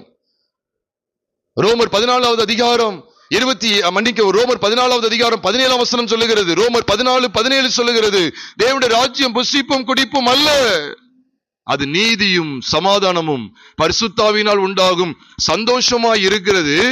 இவைகளிலே கிறிஸ்துவுக்கு ஊழியம் செய்கிறவன், 18ஆம் வசனத்துல போட்டு, இவைகளிலே கிறிஸ்துவுக்கு ஊழியம் செய்கிறவன் தேவனுக்கு பிரியனும் மனுஷரால் அங்கீகரிக்கப்பட்டவனுமாய் இருக்கிறான்.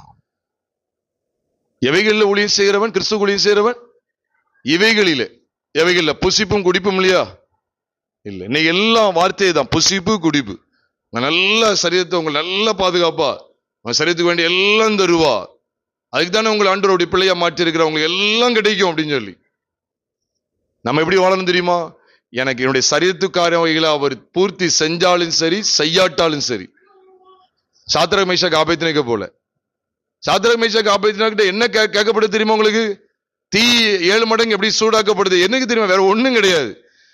உன் சரீரத்தை முடிஞ்சா நீ காப்பாத்திக்க போ. நேபுகாத்நேச்சாரின் உக்கிர கோபத்துக்கு உன் சரீரத்தை நீ உன்னால முடிஞ்ச அளவு காப்பாத்திப்பார். அவங்க எந்த இடத்துக்கு வந்துட்டாங்க தெரியுமா? அவர் விடுவிக்க வல்லவர், ஆனா விடுவிக்காம போனாலும். இந்த சபனை என்ன அர்த்தம்? இந்த சரீரம் போன என்னையா போனாலும் சரி, எங்களுக்கு அவர் மட்டும்தான் எங்களுக்கு முக்கியம் சொல்லி பரலோகத்தை குறித்து தான் அவங்களுக்கு நோக்கம் இருந்து ஒழிய அவங்க இந்த சரீரத்தை குறித்து அவங்க கவலையே படலை. அதனாலதான் சொல்றேன், நீங்கள் நானும் கேட்கிற செய்தி சரீரத்துக்கானவைகளை குறித்த கவலைக்குள்ளே நம்ம நடத்துமானால் அது கர்த்தரிடத்திலிருந்து வருகிற செய்தி அல்ல, அது மாம்சத்திலிருந்து வருகிற செய்தி. நீங்களும் நானும் கேட்கக்கூடிய தெளிவா அறிஞ்சுக்கங்க. இப்ப விடிய விடிய கதை கேட்டு பிற வேற கதைக்கு ஓடிடக்கூடாது. தெளிவா அறிந்து கொள்ளுங்க. நம்ம கேட்கக்கூடிய தேவ செய்தி நிச்சயமாகவே நம்மை தேவனுடைய ராஜ்யத்துக்கு நேரம் நடத்தணுமே ஒழிய சரீரத்துக்கானவைகளை குறித்த கவலைக்குள்ள நடத்தும் அப்படி சொன்னா அது தேவனிடத்துல வந்த செய்தி அல்ல. நாம் கேட்கிற எல்லா செய்தியுமே நம்முடைய சொந்த பாவத்துக்காக, நம்முடைய தவறுக்காக மனஸ்தாபப்பட வைக்கிறதா இல்லையாங்கிறத சோதித்து பாருங்க. இருக்கிற இடத்துல கண்களை மூடி நாம் கர்த்தரை நோக்கி நாம் பார்ப்போம். இந்த நாளில் நாம் கேட்ட தேவனுடைய வார்த்தையின்படி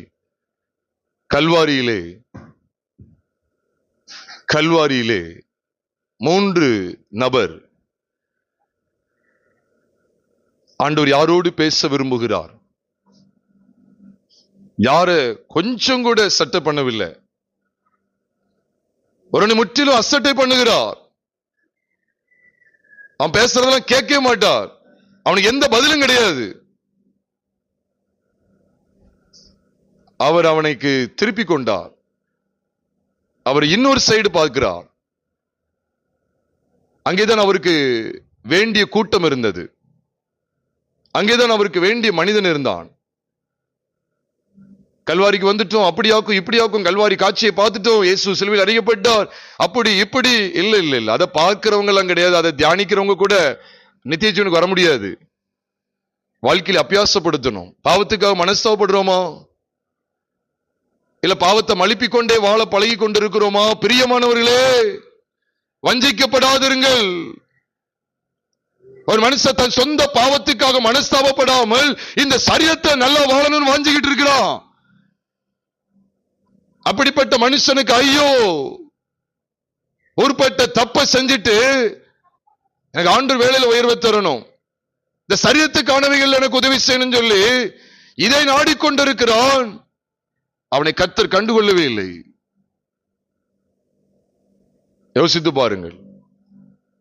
ஒரு மனுஷன் பாவத்தை குறித்து உணர்வு இல்லாமல், சொந்த பாவத்துக்காக மனஸ்தாபப்படாமல் பூமிக்குரியவளை சிந்தித்துக் கொண்டு நாசம் அடைகிறான். ஆனால் இன்னொரு மனிதனோ தன் சொந்த பாவத்துக்காக மனஸ்தாபப்பட்டு தேவனுக்குரியவைகளை, அந்த ராஜ்யத்தை குறித்த உணர்வோடு அவன் பரதீஸ் என்கிற இளைப்பாறுதல் உள்ள ஸ்தலத்துக்கு கடந்து போகிறான். சிந்தித்து பாருங்கள். நாம் கல்வாரி காட்சியில எதை பார்க்கிறோம்? சிலுவையில் அறையப்பட்ட கிறிஸ்துவின் மூலமாய் நாம் எதை கற்றுக்கொள்ளுகிறோம்? நாம் எதை அறிய வேண்டும்? ஏதோ பார்த்து விட்டு போவதற்கா? சிலுவையில் எவ்வளவாய் பலியானாருங்கிற அந்த காட்சியை பார்த்து விட்டு போவதற்கா அழைக்கப்பட்டோம்? இல்லை. எந்தெந்த இடத்துல குற்றங்கள் குறைகள் இருக்கோ அதுக்காக மனஸ்தாபப்பட வேண்டுமே. மனஸ்தாபப்பட வேண்டுமே. இந்த மனிதன் தன்னுடைய எல்லா பாவத்துக்காக மனஸ்தாபப்பட்டான். அது வரைக்கும் செய்த பாவத்துக்கு அவன் மனஸ்தாபப்பட்டான். அப்படிப்பட்ட மனிதனை தான் ஆண்டவர் தம்மோடு கூட அழைத்துக் கொள்ளுகிறார், எடுத்துக் கொள்ளுகிறார். எல்லாரும் போக முடியாது. கல்வாரி காட்சியை கண்ட செய்தியில, உங்க செய்தியில ரொம்ப தொடப்பட்டு, உங்க செய்தியில நான் சிலுவை பற்றி உபதேசத்தை அதிகமாய் கற்றுக்கொண்டேன். சரி, இருக்கட்டும். உங்க செய்தியில கிறிஸ்து எவ்வளவாய் சிலுவையில் அடிக்கப்பட்டாருங்கிறத தெல்ல தெளிவாய் பார்த்து விட்டேன். சரி, இருக்கட்டும். சொந்த பாவங்களுக்காக மனஸ்தாபப்பட்டு இருக்கிறாயா? தேவனுடைய ராஜ்யத்தில் நான் நினைக்கப்படணும் என்கிற அந்த உணர்வு, அறிவு உண்டா? இல்லாவிட்டால் நீ பரதேசத்தை நீ இழந்து போவது நிச்சயம். பரிசுத்தமுள்ள எங்கள் பரலோக தேவனே, இந்த வேலைக்காக நன்றி செலுத்துகிறோம் ஆண்டவரே. தர்மியான தருணத்திலே நாங்களுடைய சமூகத்திலே உடைய ஜீவனுள்ள வார்த்தைகளை தியானிக்கும் போது ஆண்டவரே, உண்மையாகவே ஆண்டவரே, சரீரத்துக்கானவைகளை குறித்தல்ல, தேவனுக்குரியவைகளை நாங்கள் நோக்கி பார்க்க வேண்டும். சரீரத்திற்கானவைகளை நோக்கி பார்த்த சரீரத்துக்கானவைகளை குறித்து கவலைப்பட்ட பேதுருவை பார்த்து சொன்னீரே, எனக்கு பின்னாக போ சாத்தானே, நீ தேவனுக்கு ஏற்றவைகளை சிந்தியாமல் மனுஷருக்கு ஏற்றவைகளை சிந்திக்கிறாய் என்று கடிந்து கொண்டீரே. ஆமாண்டவரை, கடிந்து கொள்ளுகிறீர்களே, அதற்காக நன்றி செலுத்துகிறோம். நன்றி செலுத்துகிறோம் ஆண்டவரே. அதை தொடர்ந்து பேதுருவை கடிந்து கொண்டதோடு நிறுத்தவில்லை. நீ தொடர்ந்து சொன்னீர், மனுஷன் உலகம் முழுவதையும் ஆதாயப்படுத்திக் கொண்டாலும் தன் ஜீவனை நஷ்டப்படுத்தினால் அவனுக்கு லாபம் என்ன என்று சொல்லி மத்தேயு 16வது அதிகாரம் 26ஆம் வசனத்தில் நீ சொன்னீரே ஆண்டவரே. பேதுருவை கடிந்து கொண்டது மாத்திரமல்ல, மனுஷன் உலகம் முழுவதையும் ஆதாயப்படுத்திக் கொண்டாலும் நீ உலகத்துக்காக கவலைப்படுகிறாயோ? சரீரத்து கனவுகளை குறித்து கவலைப்படுகிறாயோ? முதலாவது தேவனுடைய ராஜ்யத்தின் நீதியின் தேடுங்கள், அப்பொழுது இவைகள் எல்லாம் உங்களுக்கு கூட கொடுக்கப்படும். சுத்தமுள்ள தேவனே, எங்களை தொடர்ந்து நீங்க ஆட்கொண்டு வழி நடத்துங்க. கேட்ட சத்தியத்தில் நாங்கள் தொடர்ந்து நிலைத்திருக்கிற பாக்கியத்தை தாங்க. நாங்கள் கல்வாரிக்கு கொண்டு வரப்பட்ட உண்மைதான் ஆண்டவரே. ஆனால் கல்வாரிக்கு வந்தும் நாங்கள் கெட்டு போயிடக்கூடாது. கல்வாரி என்கிற சபைக்கு வந்தும், கிறிஸ்துவின் சரீரமாகிய சபைக்கு வந்தும் நாங்கள் சரீரத்துக்கானவையே குறித்து யோசித்து மறைமுகமா இதிலே நாங்கள் திளைத்து இருந்து கெட்டு போயிடக்கூடாது ஆண்டவரே. வெகு ஜாக்கிரதையாய் இருந்து சரியான மனம் திரும்புதலோடு ராஜ்யத்துக்கு வந்து சேர எங்களுக்கு கிருபையும் இரக்கமும் பாராட்டுங்க ஆண்டவரே. அதற்கு யாவரிங்கத்தில் ஆசீர்வதிங்க, வழி நடத்துங்க. உடைய விலையேறப்பட்ட பந்தயங்களுக்கு ஆசீர்வாதமாக்கி தாங்க. எங்கள் கர்த்தராகிய இயேசு கிறிஸ்துவின் நாமத்தில் ஜெபிக்கிறோம் நல்ல பிதாவே, ஆமென்.